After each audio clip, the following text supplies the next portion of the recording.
Yancha Gal no Anjou-san. It is a manga of which I wanted to talk about in this channel for quite some time. I've even mentioned it in one of my videos, a Tell Me Rindo, about the difference between a Yankee and a Gal. And so now, I just wanted to really talk about this manga because a lot of good things happen in this. I just didn't have the time, I suppose, to really share it with you because of the other videos that I've made. But right now I just really feel like I really wanted to share something about this manga with you all. Now, at its core, it is simply a rom-com, a romantic comedy, school slice of life, however you wanted to spin it.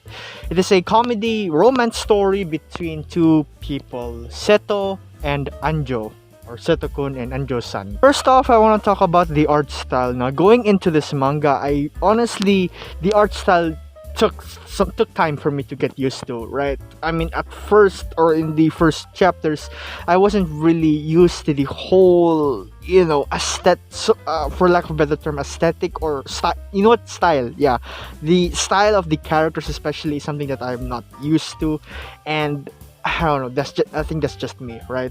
I've been reading this for quite some time already, ever since I've heard of this title, ever since, if there's a title, if there's a romantic comedy or a rom-com manga story or whatnot with Gal in its name, then I'm surely interested to take a look at it, Again, as I said, and I mentioned this as well in my Tell Me Rindo about the difference between a Yankee and a Gal. While for those of you who don't know, I'm a really huge fan of the Yankee or Japanese delinquent character trope in a heroine.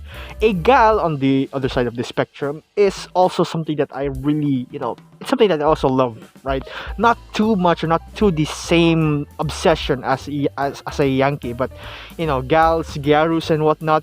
They're still really good characters. They're good characters and good heroines that I can come to enjoy when reading a story, especially a romantic one at that.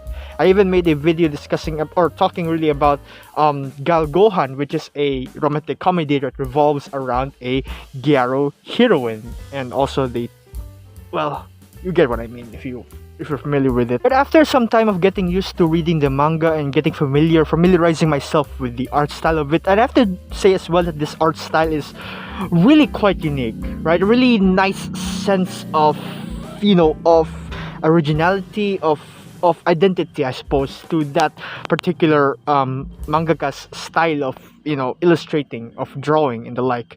So upon first reading it, right, I had a hard time, but then as the chapters progress, I really immerse myself within it, and it's now to the point where I really come to appreciate and really love the art style of the more recent chapters. It's absolutely beautiful. Aside from the gorgeous art style, you also can't forget about the narrative, the plot, the essential story of this story, right?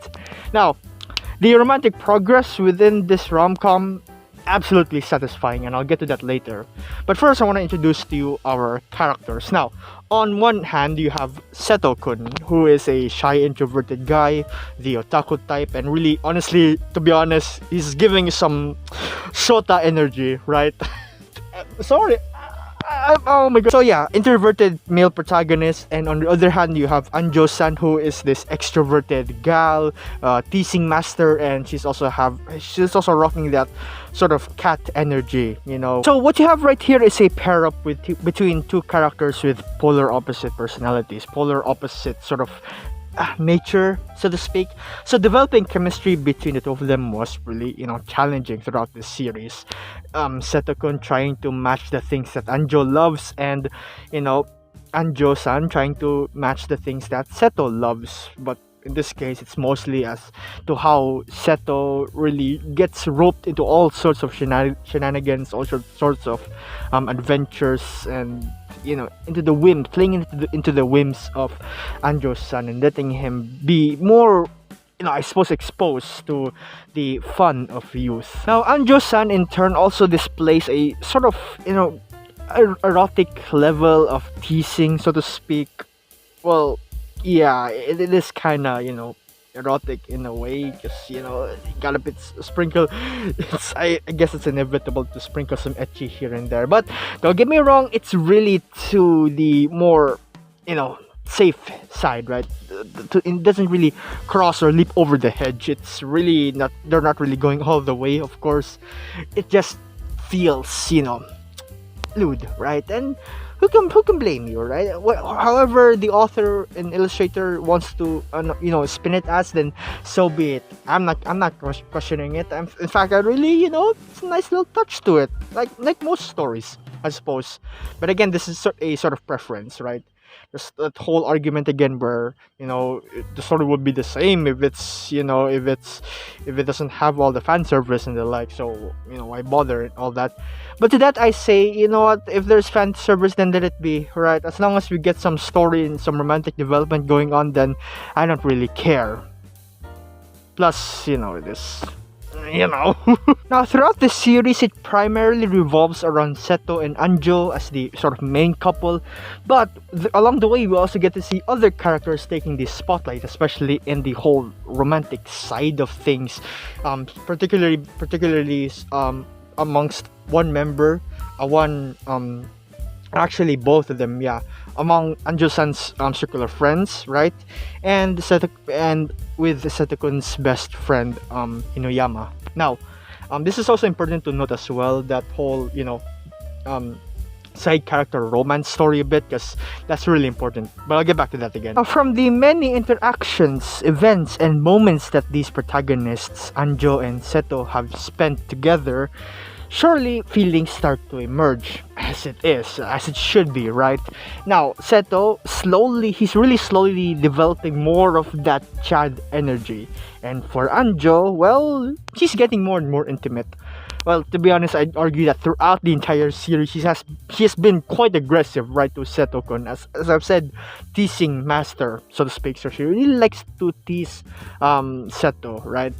But that also presents itself as a great opportunity, a great showcase for good development, not only for in the romantic sense, but as opposed to how romantic sense, right?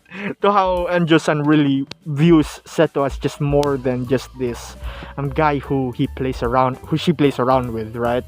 Now, while most of all the sort of romantic side of it really does score the goal of, yes, there is development happening, it just stops at that, right? It just stops where their relationship is the same. They're just, I don't know, sometimes they feel like, or they just rub it off as them just being playful with each other, just being, friends, and it all just seems so, static.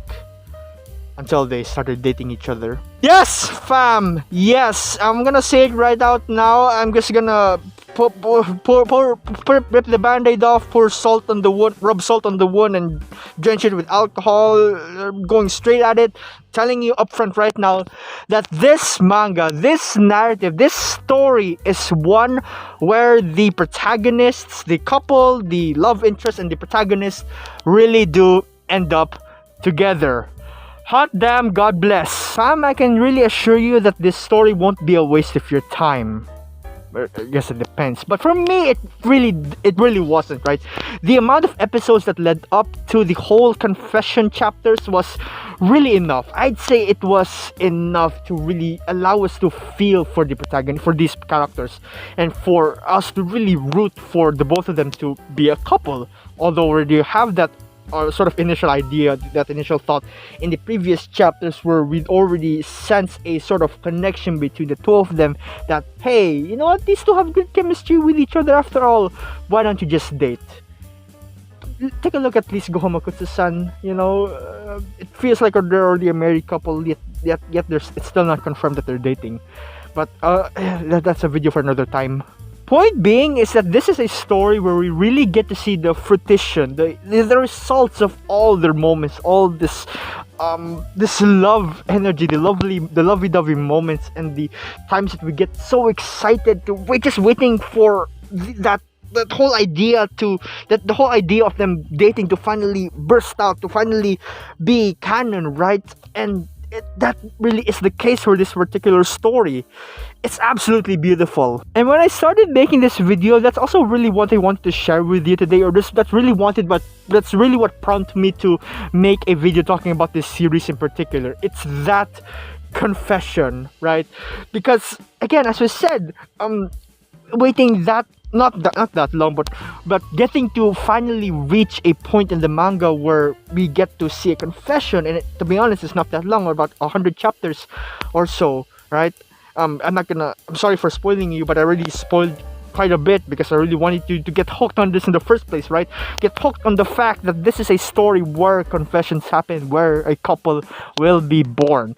In that confession chapter, Seto-kun was absolutely mad at it. It was an absolute Chad for being able to push himself to, to really go for it. Me and Rentaro would be absolutely happy and really proud of him as well. And as for Anjou-san, Christ almighty, the panels in the scenes, fam. Remember when I told you about how the art style from has really come a long way, has really become even more beautiful. That's the scenes, the moment we get to see Anjo's sort of reaction, right? It's truly just beautiful. It's diabetes condensed into that panel, that scene. Just an incredibly wholesome moment between the two of them that I can't help but to really shed a tear and burst out yelling. Yeah. So the main protagonist couple rather is or already a thing, right? They're good, right? And that falls along that way, such so all sorts of events, such as dating chapters where they would further really interact with each other, knowing that they're a couple, doing all sorts of things, issues between whether the people around them would accept it or not, or well, mostly they would do it anyway, right? I mean, it's such a good, unbeatable, so to speak, or uncollapsible way of getting a couple together. Because I see this sort of couple, I see them, Seto and Anjo, as something, as someone who is inseparable, right? It really works. Now, back to what I said about secondary characters, right? The best friend of Seto, Inuyama, and one of the girls in the circle of friends of Anjou-san, right? Well, their whole sort of ordeal, right? The interaction between those two characters are also taking flight in this story, right? And hot damn, is it just as great as the primary couple. And looking back, I really can say that what really captures my attention in this romance manga is the gap between the two characters, between these two love interests, right? Or between the two characters who you would ship, right, so to speak. Now you have Inuyama, who is a sort of perverted but really talented at drawing type of person, and Toyoda, who is like this cool, icy person, but she also really loves to draw cute things, mascots and characters and the like. And of course, that sense of drawing, that love for drawing, is what draws them together. Nice pun. But yeah, developments between all of these characters are just amazing. It's so full of a lot of good moments that you just can't wait for the next one to come. It's either a romantic development between Seto and Anjo, or Toyoda and Inuyama. Whatever fits the bill, it still works. It's still great, and I will always be looking forward to some new form of development between the two of them. It's, again, a lot of opportunities are still available, and I'm really excited for all of them. And with that being said, take care, family.